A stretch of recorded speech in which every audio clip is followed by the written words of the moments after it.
Okey, macam ni jam biasa kan, 1.46 sekarang ni. So, kita pergi kat bahagian belakang, dia ada 4 button. Okey, tekan mode button. Bila tekan mode button tu, dia akan keluar jam yang kita set alarm set. Saya setkan alarm 2. Kita nak tukar tak nak pukul 2 ni, pergi dekat button set.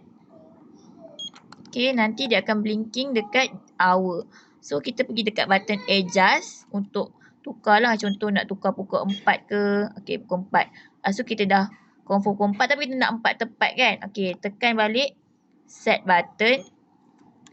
Tekan blinking dekat minit. So, kita adjust lah minit tu dekat adjust.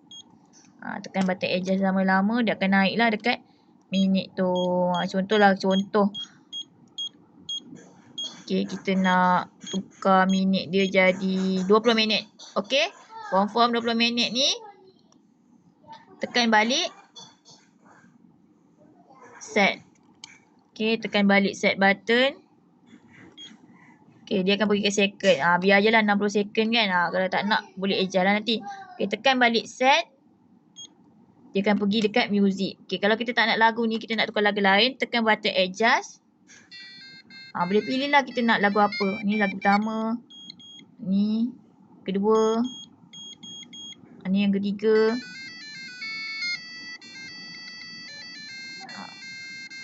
Ikutlah kita nak lagu ni katakan. Kita tekan balik button set. Nanti kita setkan lah, itulah alarm kita, bunyi alarm kita. Okay. So dah semua ada complete.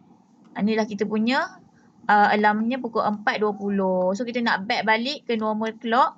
Kita pergi dekat mode. Sekejap saya tekan lampu, tak nampak gelap ni.